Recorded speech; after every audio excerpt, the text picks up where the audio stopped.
Kung dumating man tayo sa puntong hindi na magkaintindihan, hindi na magkaunawaan, at hindi na kaya magparaya sa isa't isa,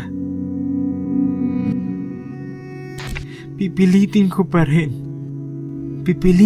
rin magpaubaya, talunin ang damdaming nagtutulak sa pagbitiw at pagsuko.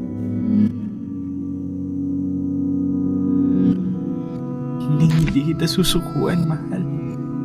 Hindi ko susukuan yung tayo. Habang buhay kitang paglilingkuran,